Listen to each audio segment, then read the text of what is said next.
Paz e graça para você ligado nessa emissora. Começamos agora o seu programa de reflexão, entrevistas e debates de todas as noites.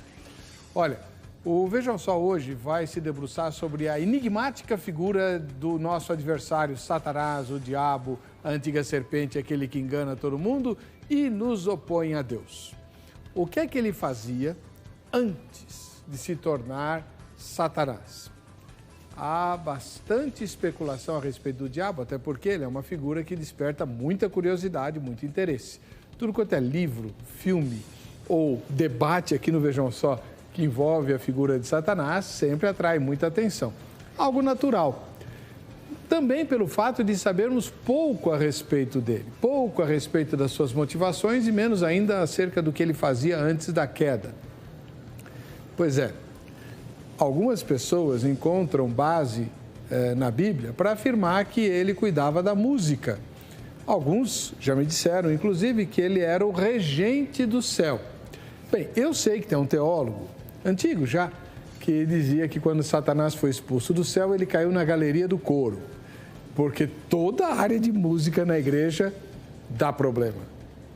Teve até um reformador que preferiu que não se tivesse música na igreja para evitar os problemas que essa área da arte traz à vida comunitária do povo de Deus. É óbvio que esse reformador extrapolou, né? Pelo menos na minha opinião.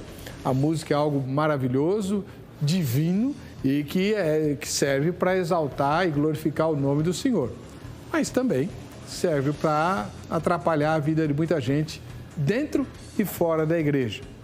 Será que é por isso que muita gente acha que Satanás está por trás da música, porque ele já fazia isso lá no céu?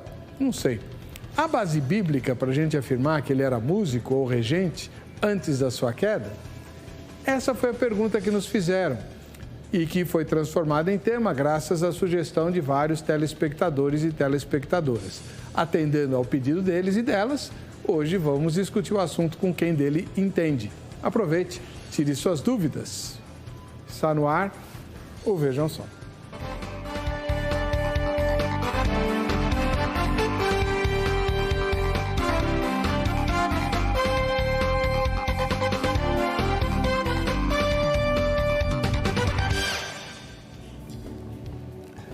Olá, com grande alegria começamos essa edição do programa Vejam Só. Um oferecimento da Academia Teológica da Graça de Deus, a Agrade. Daqui a pouquinho a gente fala dela. Agora eu sei que você quer saber quem são os eruditos de plantão que aqui estão para falar desse assunto palpitante a respeito do papel do diabo antes da queda dele. O primeiro deles, com muita alegria, recebemos, faz muito tempo que ele não vem, o reverendo Márcio Alonso, ministro da Igreja Presbiteriana do Brasil, que pastoreia a Igreja Presbiteriana Ebenezer, aqui na capital paulista.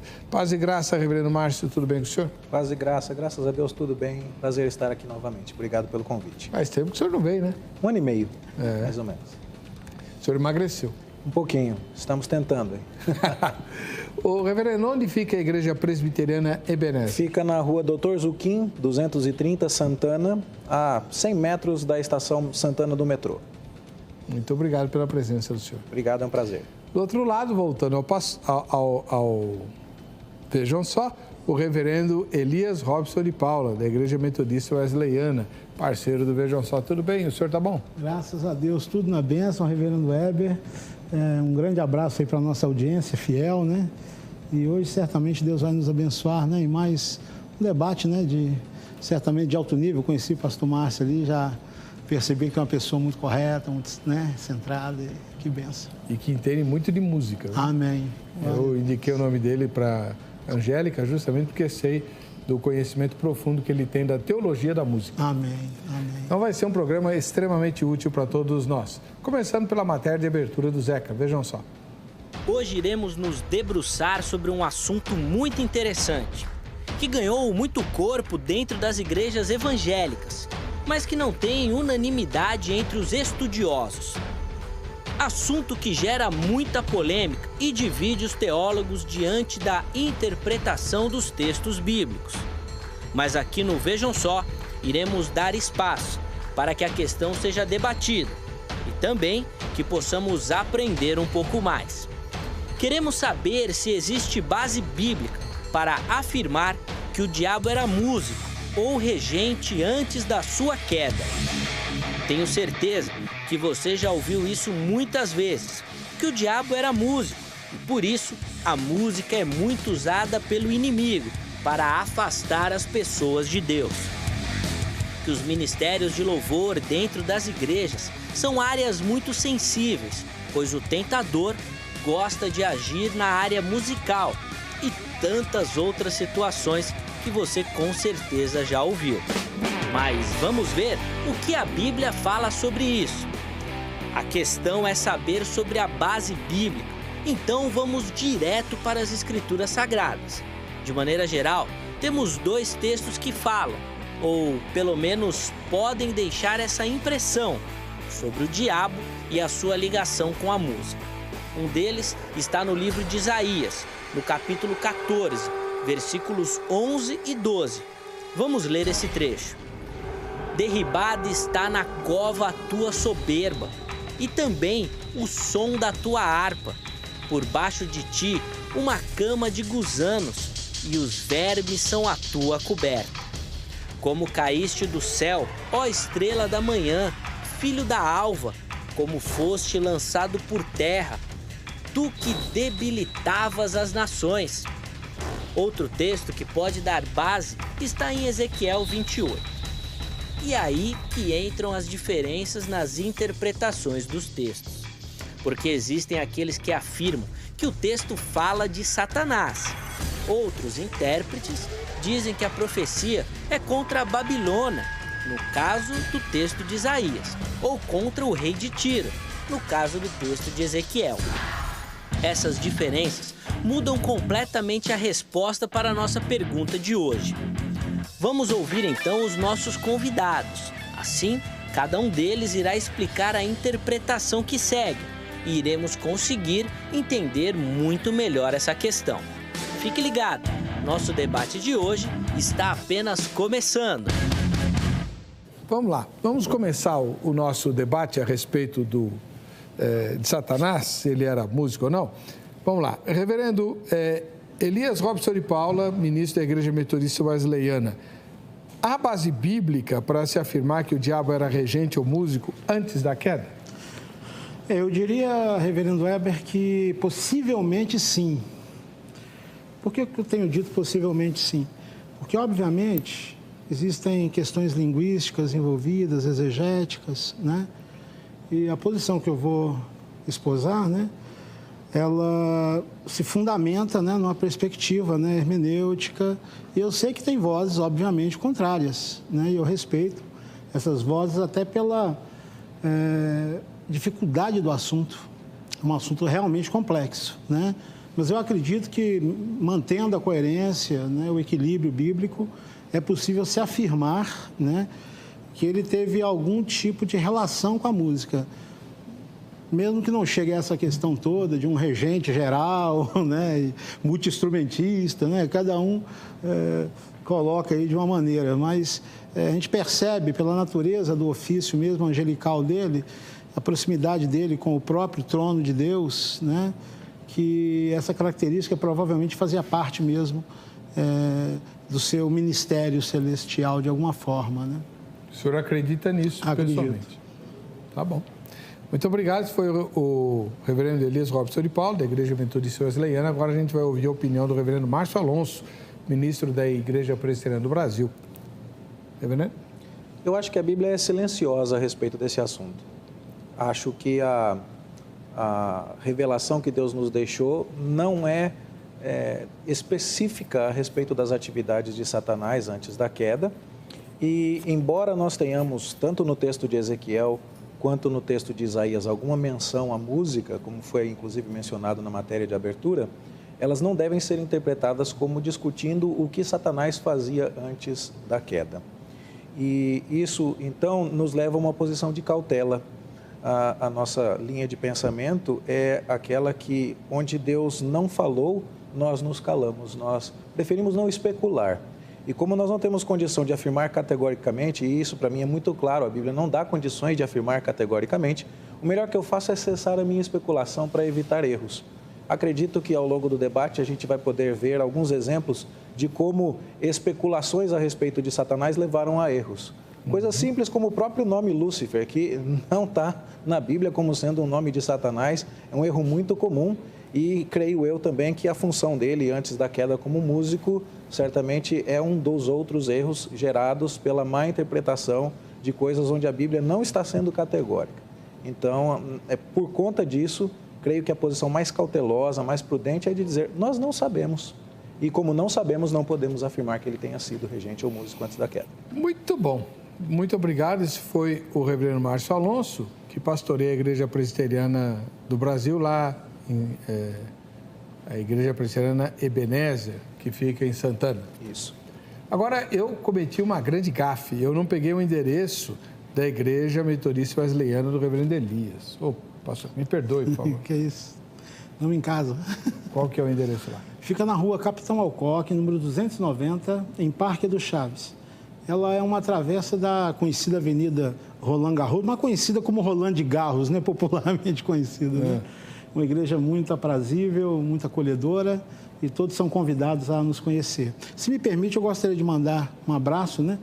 Ali para os nossos irmãos da nossa igreja, um povo carinhoso.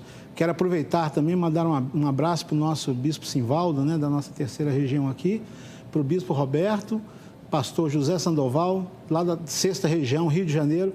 Vou estar com eles agora em Olímpia, né, no encontro regional de adultos. Um grande abraço para todos os irmãos lá da 6ª região. Deus abençoe. Amém. Bom, você agora vai se posicionar. Nós temos uma pergunta que está publicada no Facebook, facebook.com/programa Vejam Só. Não temos mais o site, você sabe, né?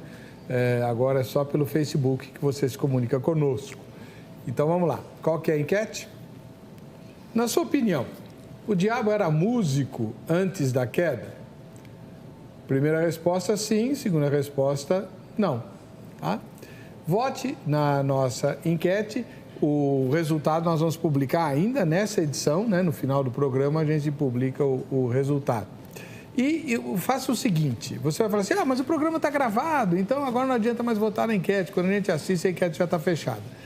Então, frequente o Facebook do programa Vejam Só. Tem sempre 3 enquetes dos programas que estão por vir. E você pode se posicionar, votar, fazer seus comentários. O Facebook é agora a nossa ferramenta de comunicação, tá bom? E tem novidade, claro. Já estamos, hoje mesmo, vou mostrar aqui, os primeiros vídeos que recebemos. Né? Se você quiser, você pode fazer um videozinho de 15 segundos. As instruções estão no Facebook para você fazer tudo certinho. Mandando sugestão de tema, então você pode sugerir o tema e dizer por que você quer que a gente debata o tema. Pode mandar alô aí, fazer declaração de amor para a esposa, para o marido, para o noivo, para a noiva. Né? Pode fazer reclamação. Fique à vontade, tá bom?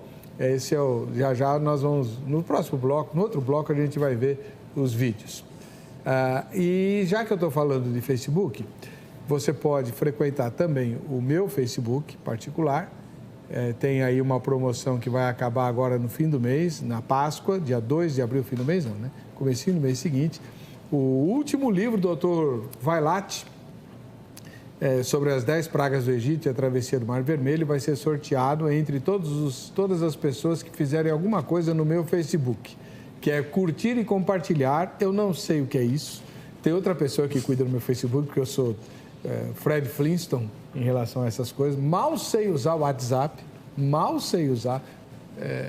E, aliás, também não gosto. Mas está lá. E o Facebook tem uma porção de coisa boa para você. Que te remete ao blog. O blog eu gostaria que você conhecesse. O blog do hebercocarelli.blogspot.com.br. Heber Cocarelli, Cocarelli com L só. Lá tem artigos meus escritos, inclusive que suprem a necessidade de algumas dúvidas de muita gente. Por exemplo, nós estamos falando do diabo hoje, né? Tem um artigo lá sobre a queda do homem. Aquela historinha da maçã é uma historinha que... Quem que acredita naquela história, né? Fala sério. Então, alguém lá comeu um fruto e toda a desgraça aconteceu, o Corinthians foi campeão. Quer dizer, Por causa de um fruto, né? Tem um artigo lá que questiona isso, você vai gostar. Tem uma entrevista que eu fiz com o rei Davi, aquele da Bíblia, sem usar médiums, tá? Mas fizemos uma entrevista. Tem 2 partes, bem bacanas para você. E tem os vídeos com a minha opinião, que eu não posso exarar aqui, e também sermões pregados na igreja, fartamente ilustrados, porque eles são só em áudio, mas tem ilustrações muito, muito criativas de quem cuida lá do blog, tá bom? E antes de sair para o intervalo, quero te falar da Agrade. O reverendo Márcio falou que a Bíblia é silenciosa sobre Satanás. Tenho certeza que se você nunca leu a Bíblia e nunca estudou, vai falar, imagina, tudo que a gente sabe do diabo veio da Bíblia. Silenciosa sobre a ocupação dele antes da queda. Claro, eu tenho que pegar um gancho, né? Para quê? Para que você estude a Bíblia. Que tal você aprender a Bíblia na Agrade? Todas as filiais da Agrade, todas, são mais de 600 no Brasil inteiro e fora do país também, tem o curso bíblico. Vai lá estudar a Bíblia na Agrade. Pega o telefone, anota, não vai ligar agora que não tem ninguém, mas amanhã, no horário comercial, você liga lá. 0 operadora 11 3115 0819 3115 0819. Aliás, amanhã é dia que eu dou aula lá na Agrade, à tarde. Então, liga lá, se informa sobre os endereços mais próximos de você e sobre os cursos que a Agrade tem para te ajudar. São muitos, além do curso bíblico. Claro, o curso bíblico está presente em todas as filiais. Os outros não, depende da filial. Tem curso até de canto, já que estamos falando de música.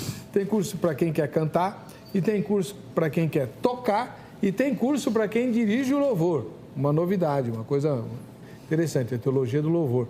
Muito, muito, muito bons. Tem curso de gestão eclesiástica, tem um monte lá. Você se informa, tá bom? 3115 0819 em São Paulo. A gente vai para o intervalo, volta já. Perdeu seu programa favorito? Agora você pode escolher a que horas quer assistir os conteúdos da HIT. Acesse o YouTube e se inscreva. Canal HIT TV. A TV que faz a diferença cada vez mais perto de você. O meu louvor é fruto do teu amor por mim, Jesus, de lábios que confessam o teu nome. É fruto de tua graça e da paz que encontro em ti e do teu Espírito que habita em mim, que habita em mim. Amém. Além de pastor, teólogo, autor de livro, depois eu mostro o livro dele, o reverendo Elias também gosta de cantar e tocar, né? Agora, reverendo, se o diabo, como o senhor crê, tinha o papel de músico no céu, nós não teríamos que tomar extremo cuidado com a música, né? Porque a gente sabe que ela vai ter uma influência direta de Satanás, ou não? Com certeza. Eu só acho que tem que ter um cuidado para não criar um satanocentrismo, né? Satanacentrismo, vamos dizer assim, né? Um demonocentrismo nesse assunto. Porque a gente sabe que ele tenta todo crente, ele quer derrubar todo servo de Deus, não é exclusivamente músicos, que eu tenho visto também muitos músicos se colocando como se fossem alvo preferencial. A questão é que Satanás, ele tem um desejo desesperado por adoração. E música tem a ver com adoração, não só música, mas música tem a ver também, né? Então é natural que a gente perceba também a atuação dele nesse sentido. Mesmo quando isso não aparece claramente, a gente percebe um vestígio, né? Por exemplo, a primeira canção bíblica, a primeira música que aparece na Bíblia, eu até diria assim que era um rap do ódio, né? Que foi aquela canção, né, de revolta de Lameque, né? Falando que o pai dele matou um rapaz e que ele mataria muito mais que o pai dele, né? E a vingança dele seria 70 vezes 7. A gente até vê depois Jesus no Novo Testamento resgatando isso, né? E mandando perdoar 70 vezes 7 em vez de odiar 70 vezes 7. Mas a gente percebe que a musicalidade, principalmente depois que o homem cai, né? Depois da queda, ela é influenciada, né? Pela queda e também, né? Tem uma influência satânica muitas vezes, né? É claro que a gente não quer exagerar isso, porque, como alguém já disse, né, acho que foi Atilano Muradas, né, que ele disse o seguinte: um louvor desorganizado, com equipamento ruim, né, com técnicos que não sabem operar, né, com pessoas indisciplinadas. O diabo não precisa nem aparecer lá para atrapalhar, né? Diabo, não, lá não vou não, lá já tá bem atrapalhado, lá nem precisa que eu faça nada. Mas a gente percebe, sim, que existe uma atuação muitas vezes, mas a gente não deve exagerar nisso como se fosse exclusivamente com a questão musical. É claro que quando você junta gente, você faz um coral, tem muita gente, são muitas opiniões, são muitas cabeças, né? E tem muita coisa que a gente atribui também ao diabo, mas que é coisa da gente mesmo, né? Coisa do ser humano mesmo. Mas, por ele ter esse desespero por adoração, isso vai se manifestar de uma maneira bem acentuada, né? Através do anticristo, que vai querer se sentar no próprio trono e ser chamado de Deus. Então, porque música tem a ver com adoração, como outras coisas, né? Atos de culto, né? Louvor, adoração, oração, né? É difícil também desenvolver uma vida de oração. Você percebe que muitas vezes existe uma resistência, não só do nosso eu, da nossa natureza humana, mas existe uma resistência espiritual. Então, eu entendo dessa forma. Vamos lá. O reverendo Márcio Alonso, da Igreja Presbiteriana do Brasil, ele tem um conhecimento muito sólido e um interesse muito grande com a área da arte e da música. Mas o senhor é músico, reverendo? Sou. Eu sou bacharel em música sacra pelo Seminário José Manuel da Conceição. Pianista, organista, tecladista, regente coral, regente orquestral, trombonista, arranjador, compositor. Eu não sabia que eu podia tocar. Na próxima eu vou trazer o trombone aqui. Opa! Poxa vida, eu fiquei aqui olhando, falando, podia ter trazido. Pois é. E como é que o senhor vê essa questão da música? Essa vigilância na área da música por causa da hipotética origem satânica. Algumas pessoas falam assim, bom, se o diabo era músico, eu não sei. Agora, o primeiro músico era descendente de Caim, então... tem essa história do Jubal, né, que fez os instrumentos de flauta, e né, é a primeira menção de música na Escritura, lá em Gênesis 4. Eu acho que a gente não precisa se preocupar em encontrar a origem da música em Satanás, primeiro porque Deus é o criador de toda a música, né? E de todo o dom, e de tudo aquilo que é belo, e de tudo aquilo que é artístico. Toda a dádiva procede do Pai das luzes, né? A gente sabe disso pela Escritura. Então, a gente também não precisa ficar preocupado em ligar a música com Satanás para dizer nós precisamos tomar cuidado com a música na igreja. Porque todas as coisas foram feitas belas por nosso Criador e são corrompidas por conta do nosso pecado e por conta da agência direta de Satanás sobre nossa vida, como nosso tentador, como nosso acusador. Então, ainda que eu diga que não vejo na Escritura como afirmar que Satanás estava ligado a alguma atividade musical antes da queda, eu preciso tomar muito cuidado com qualquer atividade musical na igreja, por várias questões. Primeiro, porque a pessoa que está fazendo música normalmente está em evidência, e isso tende a ser uma tentação para o orgulho, para a vaidade da pessoa. Depois, porque a música tende a nos ligar aos elementos mais emocionais, e nós, se vamos mais na linha do emocional, desligando o racional, nós erramos. Paulo fala em 1 Coríntios 14 que temos que cantar com o espírito, mas também com a mente. Agostinho, já no século IV, muito antes de termos tantos instrumentos e uma harmonia tão rica como temos hoje, dizia, quando eu começo a cantar e percebo que me empolgo mais com a beleza da melodia do que com o texto, eu paro, confesso que pequei e começo de novo. Então, são coisas que estão presentes desde sempre. Nós podemos nos distrair com a música como um fim em si mesma. Então, a gente, o culto, como é que foi o culto hoje? A gente não se pergunta, Deus nos falou? Qual foi a verdade da Bíblia que nós aprendemos? O que vamos mudar para a glória de Deus no nosso comportamento? Não, deu tudo certo. O louvor entrou na hora, o sax fez direitinho, o teclado tocou afinado, tudo mais. A gente está tirando o foco das coisas. E a gente não precisa descobrir se Satanás mexia com isso antes ou não para saber que essa é uma área perigosa nos dias de hoje. Aliás, eu diria que grande parte dos problemas que nós temos na igreja tem a ver com música. O processo que Deus usou para me trazer ao pastorado foi assim. Eu não pensava em ser pastor. Eu sempre entendia que o chamado de Deus para a minha vida era ser músico. E aí eu fui estudar música. Mas aí quando eu comecei a estudar música, eu percebi que os problemas na igreja, na área de música, não eram musicais. Eles eram teológicos, eles eram litúrgicos. Então, dificilmente eu pegava alguém brigando, olha, isso aqui não é Ré menor com sétima, não, é Fá com sexta. Esse tipo de coisa não dava briga, mas quanto tempo do culto nós vamos usar para cantar? Quantas vezes nós vamos repetir esse refrão? Quem que vai ficar lá na frente? Esse tipo de coisa que dava briga. Essa letra está correta ou não está? E aí, então, a gente percebe que o problema está muito mais ligado à doutrina que está por trás, ao embasamento bíblico, ao que uso nós vamos fazer desta arte, que é uma dádiva de Deus. E isso, então, nós vamos precisar de cuidado em todos os momentos.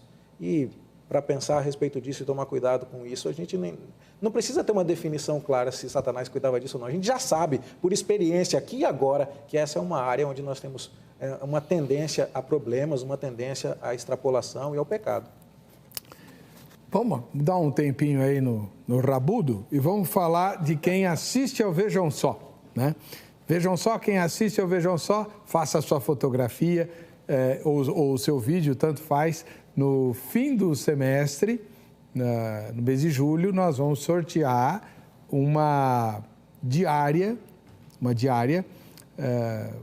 de fim de semana numa pousada lá em Ubatuba, no litoral norte de São Paulo.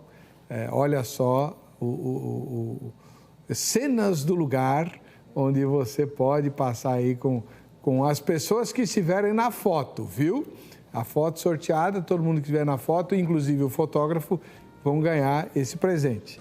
Pousada Praia da Fortaleza, em Ubatuba, em São Paulo, é maravilhoso o lugar lá. Inclusive tem desconto para pastor. Quem está tomando conta dessa pousada é um pastor amigo nosso e por isso essa parceria. Se você não ganhar o presente, mas quiser passar um fim de semana lá, fala com o pastor lá, é só ligar lá na pousada, tá bom? Vamos ver as fotos? Joelma Soares, ela mora em Parnamirim, no Rio Grande do Norte. Eu não conheço ainda o seu estado, ô Joelma, mas muito obrigado pela audiência. Deus abençoe, um ósculo santo aí para você. Continuando por lá, agora em Rondônia, Porto Velho, o Marcos Dione, né? Assiste ao Vejam Só lá em Porto Velho. Valeu, Marcos, um grande abraço para você, Deus abençoe. Fica na paz. A Ruth, né, que é irmã do Nelson, a Ruth mora aí em Porto Velho, encontrei com ela no hospital, fui visitar o Nelson no hospital e a Ruth estava lá, chorando de saudade por causa de Porto Velho. Vamos lá para a freguesia do Ó, aqui na capital paulista, nós temos o Ricardo José Lúcio, né, quase inteiro, né, no rosto. Saiu a parte de cima do rosto e não saiu. Valeu, Ricardo. Vamos fazer o seguinte, vem assistir a gravação ao vivo, aí a gente mostra você inteiro aqui, tá? Só combinar os detalhes com o Rafael pelo Facebook. Em Ituiutaba, lá nas Minas Gerais, em Ituiutaba, nas Minas, nós temos a Taluana Guimarães, fazendo coraçãozinho pra gente aqui. Eita, Luana, um ósculo santo para você, Deus te abençoe. Obrigado pela sua audiência, um abraço ao povo de Ituiutaba.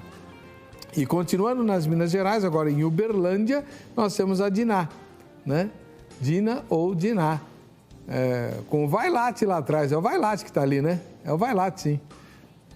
Aquele cabelo não engana ninguém. Tá aí a Diná de Uberlândia, em Minas Gerais, com o Carlos Augusto Vailate ao fundo. Muito bom.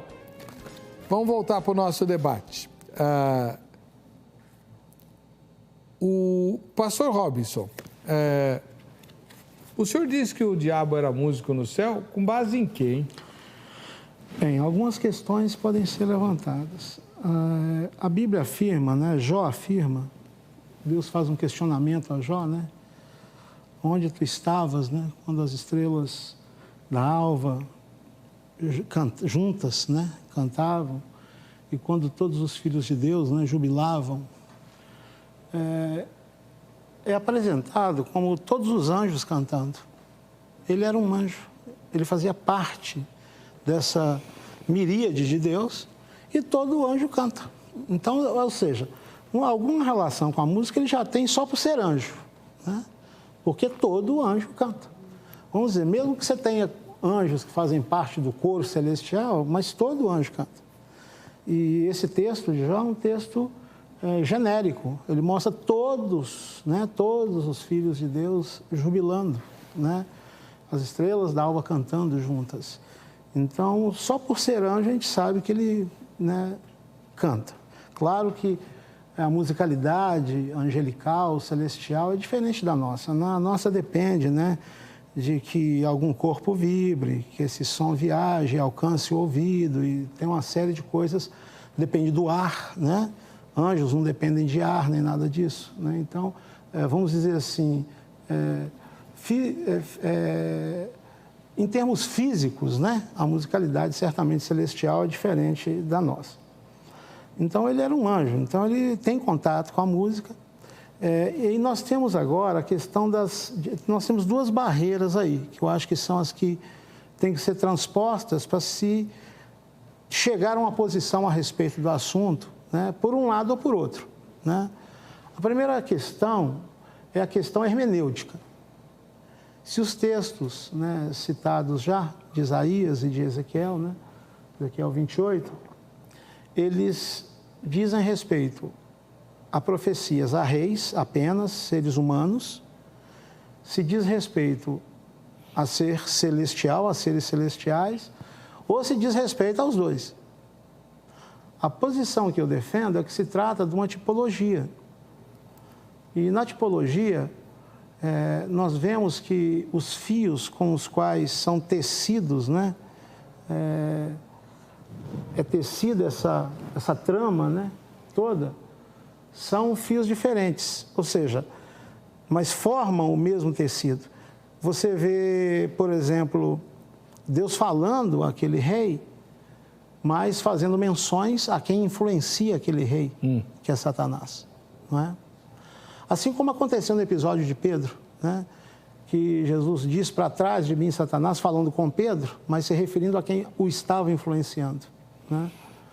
Então a gente percebe, não só nessas passagens, mas em outros sentidos positivos também, como os salmos messiânicos, né?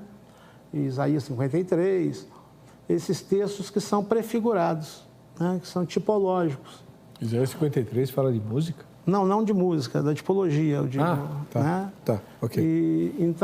E muitas vezes o próprio autor inspirado, bíblico, ele não tem essa noção, né?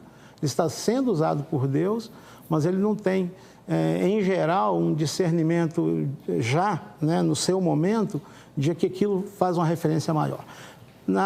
Pensando em hermenêutica, né, na questão dos sensus sensus plenior, a gente entende que você tem um sentido na palavra e pode haver um sentido, e na maioria das vezes realmente há, não é só literal, um sentido mais profundo, espiritual, na passagem. E eu tenho, né, observado e acho assim que existe uma boa companhia para esse tipo de posição, né? Dr. Shedd, o próprio Billy Graham, em relação a estas passagens, tá? Dr. Shedd, Billy Graham, o Bentes, né? E mesmo músicos, né, o João Faustini, defendem esse posicionamento, né? Uma hermenêutica onde o sentido do texto é um sentido tipológico, onde você tem realmente uma palavra, uma profecia voltada para aquele rei, o rei de Tiro e o rei da Babilônia, mas que também se reporta àquele que os influencia por trás, que é Satanás. Reverendo Márcio, o senhor concorda que esses textos falam de Satanás? Vamos lá. Eu concordo com o reverendo Elias no que se refere ao fato de que, quando Deus fala com Jó, estava dizendo que as estrelas cantavam. Nós temos os anjos cantando em vários lugares da Escritura, não no nascimento de Jesus, lá é dito só que eles louvavam, eles não estavam no céu cantando ali, eles só estão louvando a Deus e dizendo, né? Embora a gente sempre costume pensar que o coro que veio no nascimento de Jesus estava cantando, ali não há referência à música, mas nós temos os anjos cantando e os cânticos, inclusive, têm as suas letras transcritas no livro de Apocalipse com fartura. Não é fato, anjos, há muita base na Escritura para dizer que anjos estão ligados à música, mas isso pode, no máximo, nos sugerir um envolvimento genérico de Satanás com música pré-queda, e não um envolvimento específico. E aí o meu ponto de questionamento é quando a gente vai ao texto de Ezequiel ou ao texto de Isaías, Ezequiel 28, Isaías 14, para dali tentar extrair elementos onde a gente possa afirmar com alguma segurança de que se fala de Satanás ali e que ali temos comprovação adicional de que Satanás tivesse um envolvimento específico com música. Eu entendo que existe tipologia na Bíblia, que há passagens da Escritura que apontam para realidades maiores do que até o próprio autor pode entender naquele momento, aquilo que é chamado de sentido mais pleno, ou sensus plenior em latim, como o reverendo Elias citou. Por exemplo, quando Davi dizia que ele confiava em Deus porque não iria deixá-lo na morte, nem permitir que o seu santo visse corrupção, não temos elementos que indiquem que Davi sabia que ele se referia à ressurreição de Cristo. Mas Pedro, em Atos 2, interpreta aquilo dizendo, Davi está morto, a tumba dele está aqui, mas Jesus já ressuscitou. Isso prova que Davi estava falando de Jesus. A Bíblia tem esse tipo de sentido espiritual, sentido tipológico e tudo mais. Minha dificuldade em enxergar esse sentido tipológico, referindo-se a Satanás, em Ezequiel 14, Ezequiel 28 e em Isaías 14, é que há um elemento de muita diferença ali. Todas as passagens que a gente cita de tipologia no Antigo Testamento, elas estão falando a respeito de algo que vem para a frente. Então, Isaías 53, eu concordo com o irmão, está falando do sofrimento do Messias, mas o sofrimento do Messias ainda está para acontecer. Davi está falando, Deus meu, por que me desamparaste? Isso vai se cumprir na cruz, e João vai dizer que aquilo aconteceu para que se cumprisse a Escritura. Lançaram sorte sobre as vestes de Jesus, mas aquilo ainda iria se cumprir. O que está se propondo nessa leitura hermenêutica de Ezequiel 28 e de Isaías 14 é diferente. É tentar olhar para uma profecia que está sendo feita para o rei de Tiro e para o rei da Babilônia, no caso de Isaías 14, e dizer que quando se fala aquilo, estamos apontando para algo que já aconteceu. É diferente. Então, a tipologia que nós vemos ordinariamente no Antigo Testamento, ela se cumpre no Novo, e a regra de interpretação hermenêutica da tipologia diz, para termos segurança de que uma coisa corresponde à outra, nós precisamos que a Escritura bata o carimbo. Então, é muito comum a gente se perguntar, os cordeiros que eram sacrificados no Antigo Testamento apontam para Jesus Cristo? Sim. Por quê? Porque a gente lê João Batista dizendo, eis o Cordeiro de Deus que tira o pecado do mundo. Nós vemos João dizendo, o sangue de Jesus, seu Filho, nos purifica de todo pecado. Então, há um carimbo da Escritura dizendo, aquilo significa isso. No caso das supostas, das alegadas tipologias em Isaías 14 e em Ezequiel 28, nós temos dois problemas. Primeiro, estaríamos apontando para trás? E um segundo problema, nós não temos confirmação bíblica de que aqueles textos se referiam a Satanás. Nós não precisamos disso, porque se nós vamos à Escritura e lemos em Apocalipse capítulo 12, nós vemos a queda de Satanás. Se nós vamos em 1 Timóteo capítulo 3, onde Paulo está falando das qualidades do presbítero, é dito que ele não deve ser neófito para que não se ensoberbeça e incorra na condenação de Satanás. Nós sabemos que Satanás se ensoberbeceu. Nós temos pistas. Nós temos várias outras questões no Novo Testamento que nos dão muita margem para até mesmo achar que Isaías 14 e Ezequiel 28 estão falando dele. Mas dizer assim, esse texto eu não creio ser possível. E aí eu parto para o texto. Quando eu vejo lá em Ezequiel 28, está dizendo, você é homem, você na multiplicação do teu comércio, você adquiriu riquezas. Eu vejo em Isaías 14, o Sheol se espantando de que o rei da Babilônia morreu. E todo mundo dizendo assim, você morreu? Você é que nem nós? Você morre também? E isso não poderia se aplicar ao diabo de forma alguma. Então, eu tenho a preocupação de separar as coisas. Quer dizer que eu não posso admitir em hipótese nenhuma que em Isaías 14 ou em Ezequiel 28 a queda de Satanás tenha qualquer coisa a ver? Eu não vou tão longe. Será que o profeta, quando descreve a queda de Tiro, quando descreve a Babilônia, inspirado pelo Espírito Santo, tem como pano de fundo das suas referências o que aconteceu com Satanás? Porque do mesmo jeito que Satanás caiu, a soberba humana do rei de Tiro ou do rei da Babilônia vai ser abatida e eles vão receber de Deus a recompensa? Ok, mas a Bíblia não cravou isso. Então eu prefiro ser prudente, eu prefiro ir com calma. E daí eu vou mais cautelosamente ainda olhar com cuidado as supostas alegações de que ali eu tenho indicações de que Satanás era músico. Porque em Ezequiel 28 está dizendo lá dos seus tamborins, ou em Isaías 14 está falando da harpa. Mas são elementos circunstanciais demais para daí eu tirar alguma conclusão a respeito da atividade de Satanás antes da queda. Temos tempo ainda, Angélica?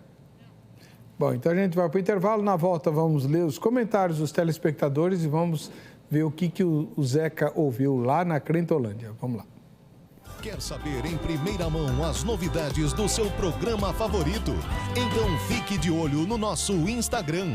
Agora, além de assistir os programas pelo YouTube, você confere tudo o que vai rolar na nossa programação.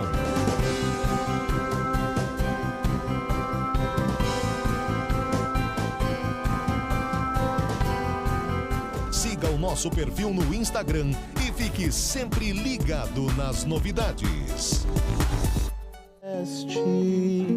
Pleno poder aos teus filhos darás.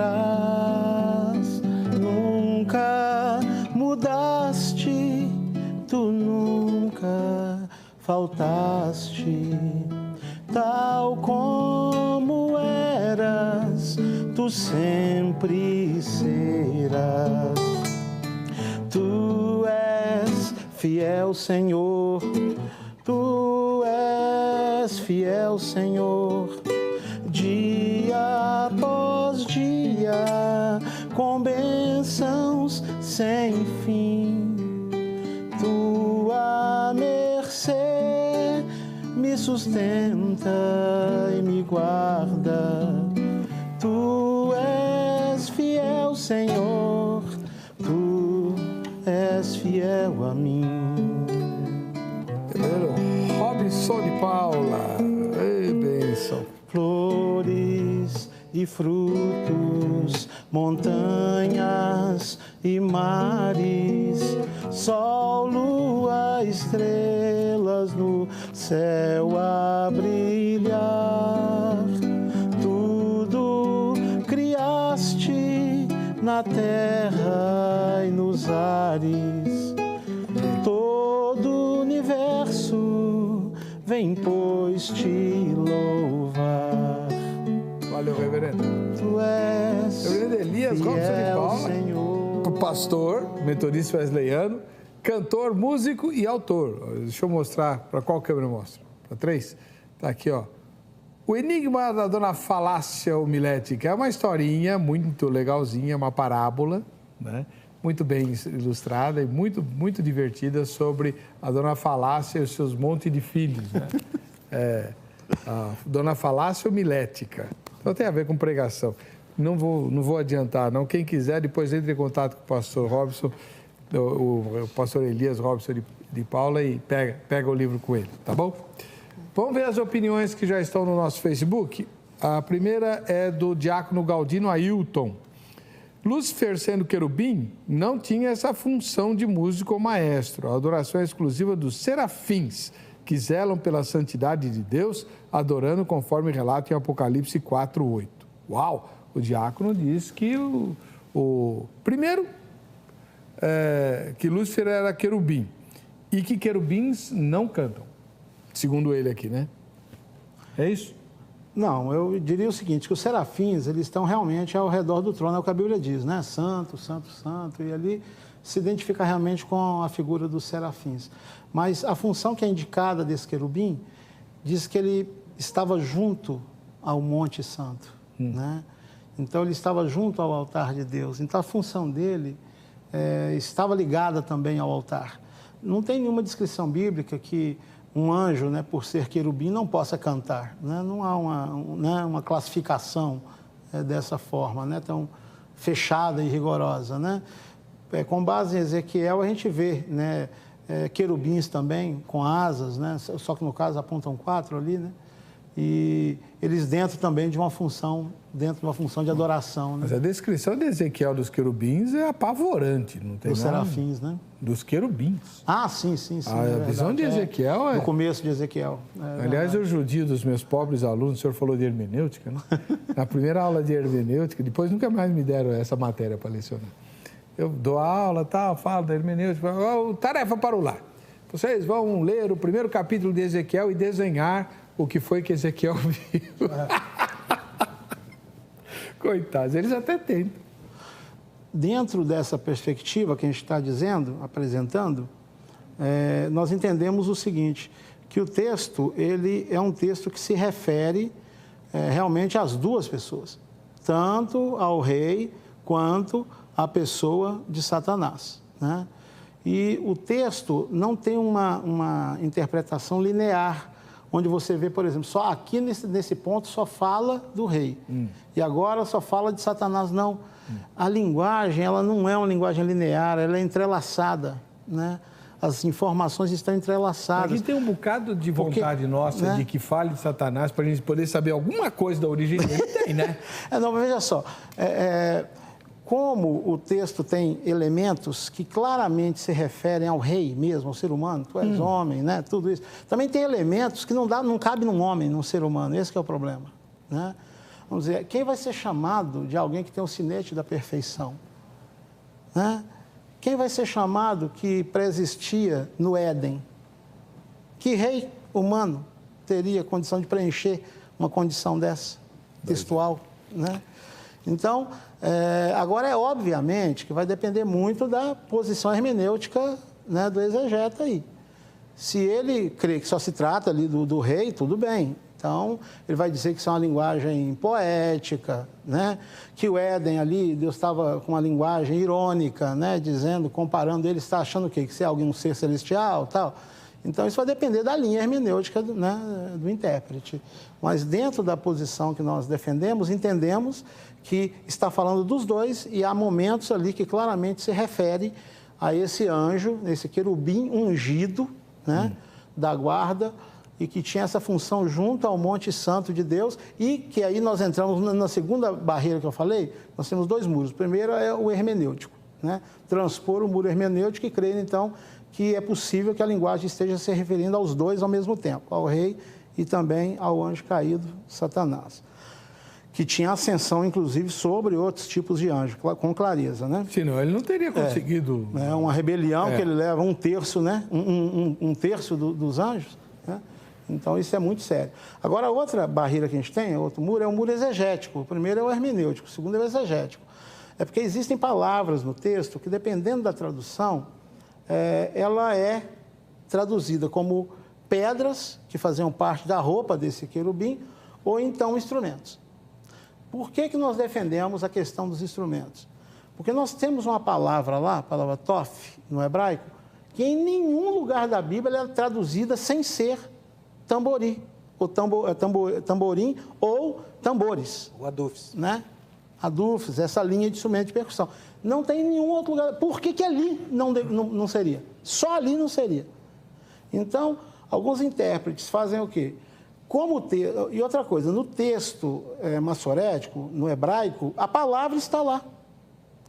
Na Vulgata e na Septuaginta é omitida. Né? Omitida, não omitida, mas ela é traduzida como se fosse ouro e se referindo à beleza daquele anjo. Né? Mas o problema é que a palavra que está lá sendo traduzida, né, como ouro, né, e se referindo à beleza daquele anjo, é a palavra tof, que significa tambores. Esse que é o problema. Né?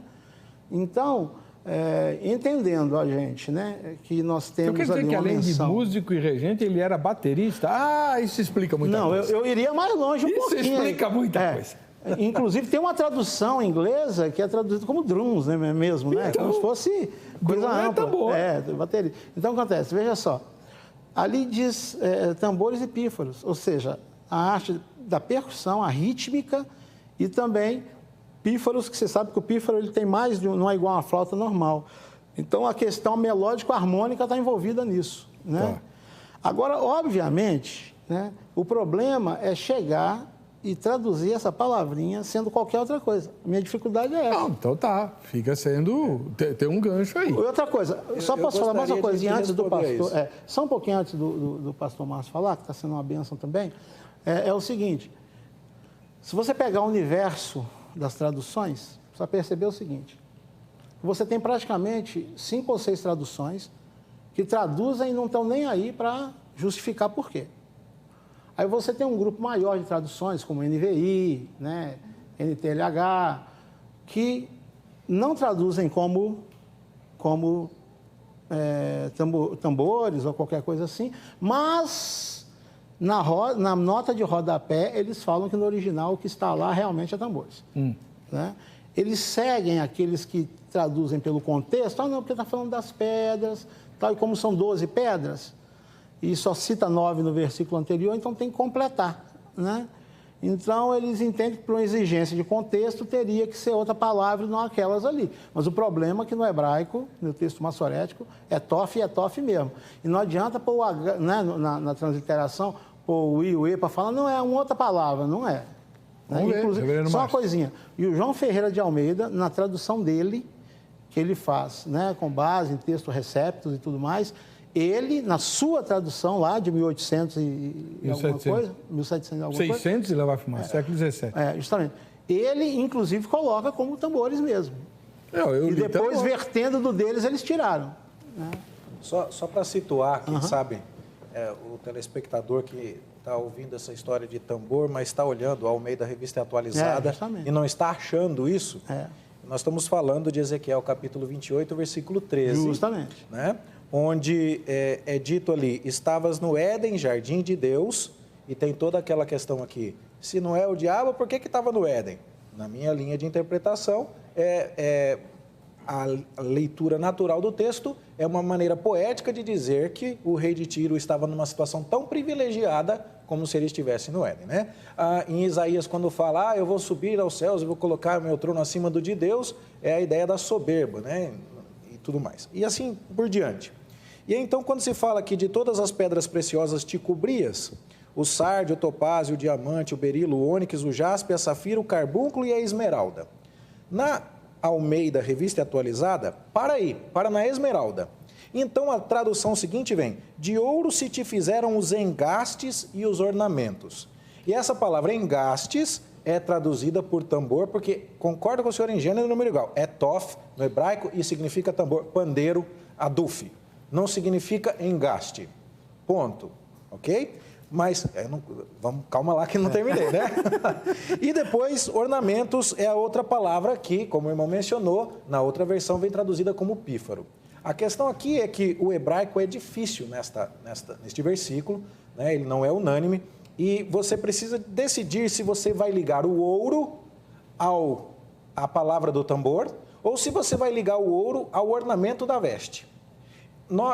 Do jeito como o nosso irmão está propondo, a tradução que ele está propondo, ele está ligando o ouro à vestimenta. E eu estou propondo ligar o ouro ao que vem depois, ao tambor.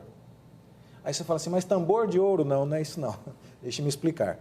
Quando está sendo dito aqui que Satanás se cobria de pedras preciosas, eu entendo que pedras preciosas precisa ser pedra. E todas as palavras que vêm na sequência, sardio, topázio, diamante, berilo, ônix, jaspe, safira, carbúnculo e esmeralda, são pedras. Só que na tradução que coloca tambor e pífaro, as pedras vêm até o ouro. Para depois, então, dizer que ele tinha tambores e pífaros. Então, eu já entendo que aí já temos um problema.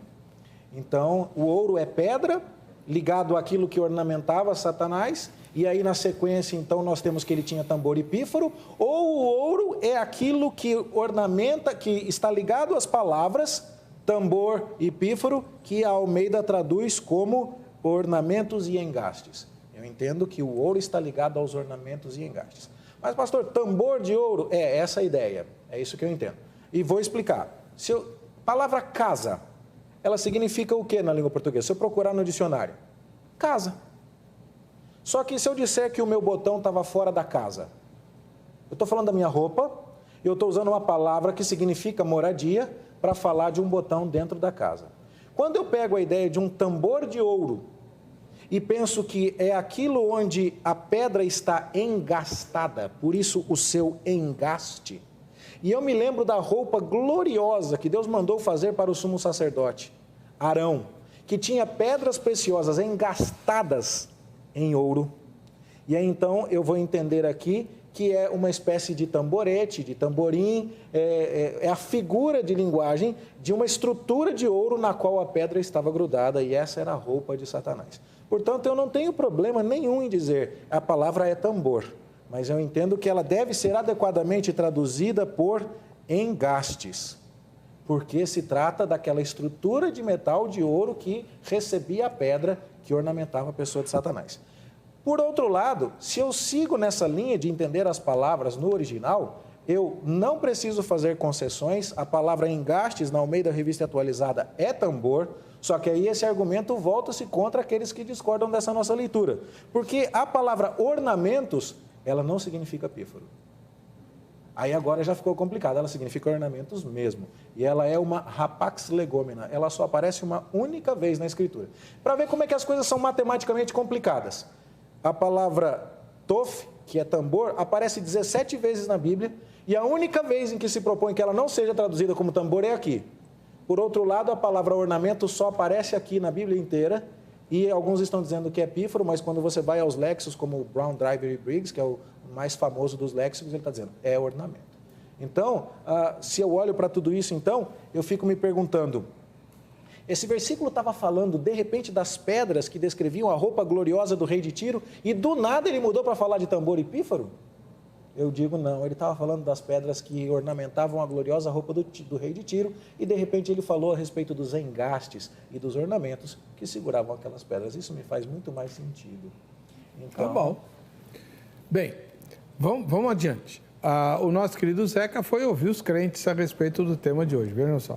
Existe uma base bíblica para a gente afirmar que o diabo era músico lá no céu, como muita gente fala? A gente crê na Bíblia, né? Em Apocalipse fala que ele era um anjo, que ele regia o coral. Só que por ele ser invejoso, ele queria tomar o lugar do Senhor, de Deus, e ele foi jogado de lá de cima para baixo. Não existe base bíblica. Não tem, pode procurar, não tem. Eu acho que existe sim, não falando que ele era músico, mas que ele era responsável pela adoração dos anjos para Deus, né? Acredito que exista sim. Acredito que existe base bíblica para isso. Existe, mas eu não vou saber te falar qual é. Então, pois é. É que a gente ouve, né? Tem, não tem, tal. O Nicelo Scotta, ele é outro que publicou a opinião dele lá no Facebook. Ele diz assim, olha, se ele era, há controvérsias. Agora, hoje, com certeza, ele é. Pois, pelo nível da música no Brasil, a explicação mais plausível é que isso é coisa do encardido. Né? Música em todos os sentidos, né? A música do mundo e também algumas músicas na igreja, que há uma pobreza musical. Assim, eu sei que a nova geração não gosta dos hinos antigos, que eles são muito antigos e tal, às vezes usam palavras que a gente não usa mais, enfim. Mas... Digamos assim, se o diabo não esteve envolvido diretamente com a música antes da queda, depois da queda, com certeza ele está.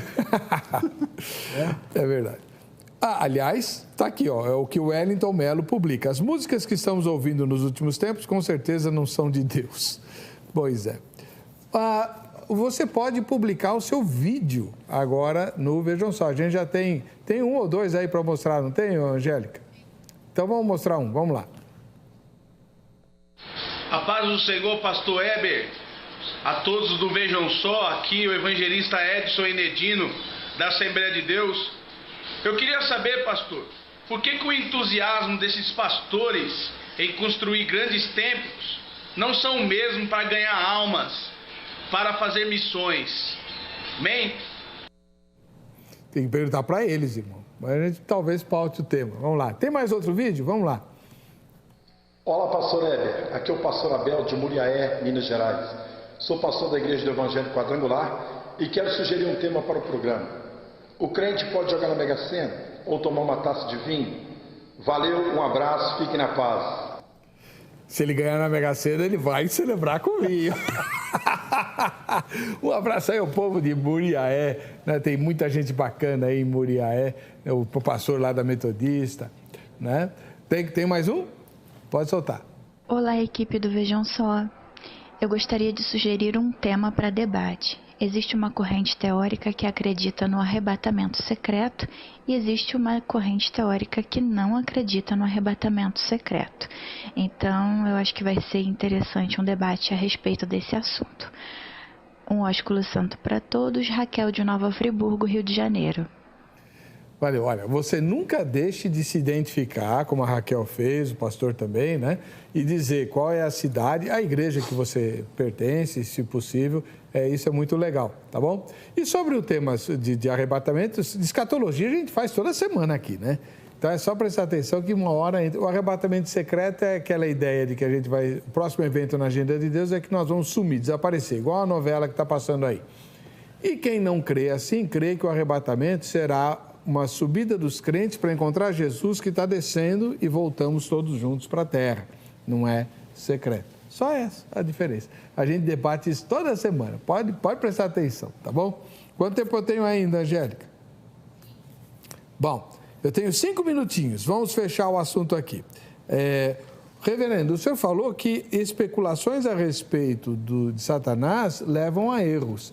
Que erros poderiam vir de especulações a respeito de Satanás ser músico? Eu acho que o que mais, no caso dessa especulação específica, o erro mais característico será ficar demonizando a música e ficar achando que ela vai ser o centro de todo e qualquer problema dentro da igreja. E isso não é verdade. A música é um dom de Deus, é uma arte que Deus fez para ser usada para a sua glória. Ela é recomendada, aliás, ela é a única arte recomendada na Escritura. Isso faz parte de uma questão central na Reforma. A arte era usada de muitos outros meios, como a escultura, principalmente as imagens, e a Reforma falou, essa arte não nos convém, mas a arte da música é recomendada. Aliás, 44 dos 66 livros da Bíblia falam em música e há mais de 570 citações de música em toda a Escritura. Então, isso mostra para nós o peso que a música tem. E nós não devemos permitir que ela seja demonizada ou tratada como algo que Satanás estragou. Infelizmente, temos que cuidar, concordo com as considerações que já foram feitas aqui, tem muita coisa ruim sendo feita por aí, é um atestado da pobreza teológica, é um atestado da pobreza cultica de muitas igrejas, lamentavelmente, mas a gente não precisa se conformar com isso, deve lutar com isso e lutar com esperança, porque é um dom de Deus, que Deus tem capacitado pessoas para nos ajudarem nessa área, tem levantado compositores. Se não há música muito boa sendo produzida atualmente, isso não é verdade. É claro que tem compositores bons atualmente, né? Mas a gente pode se servir de um depositório maravilhoso quando a gente canta Adeste Fidelis, ó vinde fiéis. Se a gente está cantando o hino do século XI, hino do século IX, Glória à Pátria, Glória seja ao Pai e ao Filho, nós estamos cantando hinos do século VI. Então, nós temos um cabedal de coisas aqui para ser utilizadas para a glória de Deus, e eu acho que esse é o erro mais perigoso, demonizar. Já olhar para as pessoas que trabalham com música na igreja como pessoas necessariamente vaidosas, olhar para as pessoas que estão envolvidas com música como pessoas necessariamente encrenqueiras. Eu tenho uma igreja maravilhosa nesse sentido, queria deixar o convite a todos os nossos telespectadores, querem ouvir música sendo bem executada. Nossa igreja, graças a Deus, tem um uso equilibrado da música, sempre as músicas estão conectadas com o sermão, conectadas com as leituras bíblicas. Lá o que importa é o texto que está sendo cantado, a música tem que explicar o texto e aquilo que ele quer dizer, as vozes das pessoas importam mais do que os solos instrumentais, e princípios muito claros para que a música seja bem usada na adoração são seguidos lá. E não há nada para se demonizar aí. Muito obrigado, reverendo Márcio Alonso, da Igreja Presbiteriana do Brasil. Eu vou fazer um pedido agora ao reverendo Elias Robson de Paula, né, para o senhor terminar o programa cantando o hino que o senhor mais gosta, porque o senhor trouxe o violão, o hino que o senhor mais gosta. Né? E enquanto o senhor pega o violão, a gente vai ver o resultado da enquete. Vamos ver? Cadê o resultado da enquete? Na sua opinião, o diabo era músico antes da queda? A maioria disse que não. Vamos lá. O que eu mais gosto eu já cantei, que é o Tu És Fiel. Ah, é? Então o segundo mais. Eu vou cantar uma composição minha. Vamos? Tá? Só um trechinho, tá?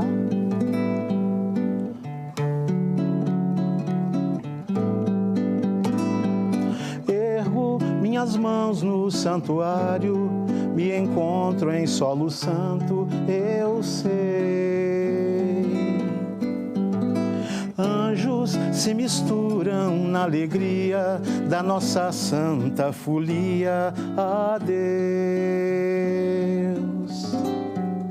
Culto, espetáculo de exaltação ao majestoso autor da nossa salvação.